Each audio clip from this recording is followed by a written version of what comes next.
Hi friends, welcome back to Reverence Meditation Studio by Ravi Desai. So in this knowledge session, we have very important topic. It's called as PanchPrana.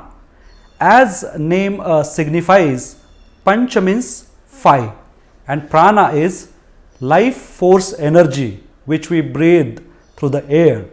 So in this topic, we are going to cover what are the 5 types of prana.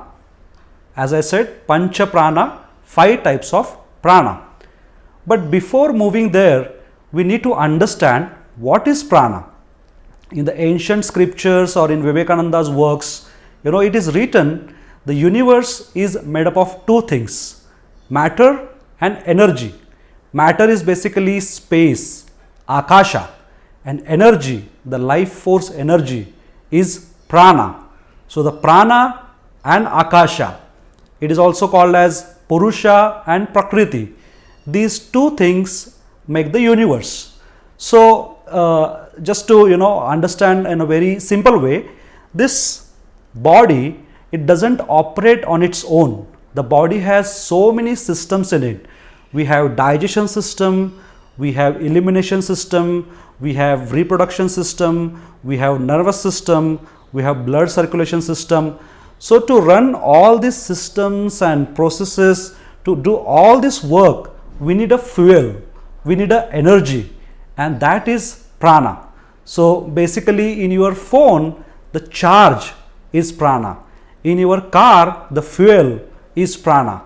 So in this body, to operate, to sustain, to maintain that energy, what we need is prana.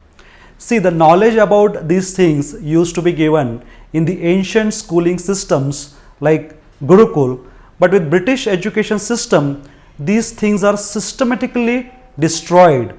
That's why we don't know the basic concepts about the human architecture. So as we are talking about the prana, because it's a very important element or a subtle body. So we know that there is a gross body, which is this body, physical body, and there are subtle bodies which are mind, energy, intellect, and your soul. So understanding about these subtle bodies is also very important, not just the physical body and physical anatomy. So that is why this stress is more upon this kind of knowledge. So let's move on. So the Pancha Prana is made up of 5 different pranas. Actually it is 10, but we are going to cover the main 5 pranas. There are sub pranas, but the 5 main pranas, and each prana has its own significance, and each prana is activated in the certain part of the body and it has its own work. So let's start with the first one. It's called as, so before we start, let me explain what are the 5 pranas. Number 1 is prana, apana, samana, udana, and vyana. So these 5 pranas, my friends. So I am going to start on the first one. First one is prana. This is the king of all pranas, because when we breathe in, when it reaches the throat center, this prana divides these into 10 different parts of the prana, and it is responsible to sending these 10 pranas into the respective parts of the body to do their processes. And this is activated, or this is active mainly from the nostrils to the heart region. So this prana, and it is also important in maintaining the senses like your sight, your hearing, these kind of senses. So as I said, this is active from nostril to the heart region. Now second prana is apana. This apana is useful in elimination system. This is active from the navel region to the toes, the lower part of the body, and the main job of this apana is your elimination and reproduction system. Now the third prana, which is samana, this is active from your heart region to the navel region, and this is the job of this prana is maintaining your digestion system. So the food we eat, it gets converted into a blood, and this is the job of this prana. So friends, as you are seeing, we have these many different types of prana and their respective the work processes and jobs. So it's very beautiful, right? Now the fourth one is udana. Udana is mainly active from your throat to the top of your head. This is the area this prana works, and it is responsible for speech, right? Very important. And the last but not least is vyana, and this prana is active throughout the body, and the job of this prana is it helps all other prana to move, to flow throughout your body, and it does it through the medium of all nerves, or we call nadi. So we have 72,000, or some scriptures say 350,000 nadis. Nadis, you can say it's like a nerve or an electrical wire. So we have a complex circuitry of electric wires throughout the body, and through this nerve system, this vyana flows the energy in the entire body. So a quick revision, we have prana, which is active from nostril to the heart region.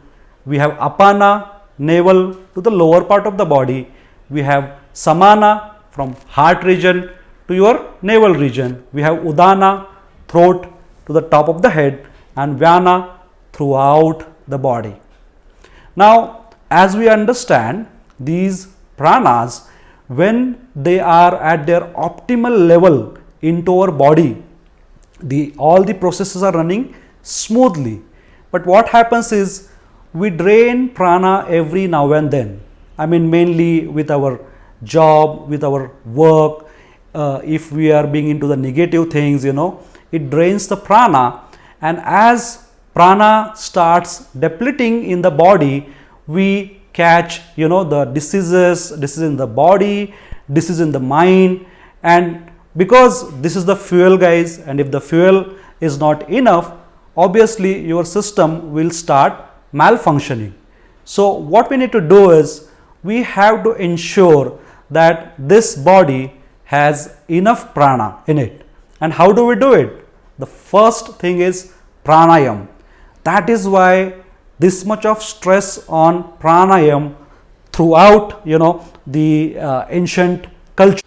So the pranayam is the first thing we should do every day to replenish the prana in our body, and ensure that we have enough energy, we have enough fuel to sustain and maintain all these systems in your physical body, in your subtle bodies. And the rest of the things are, you have to have enough sleep and good diet.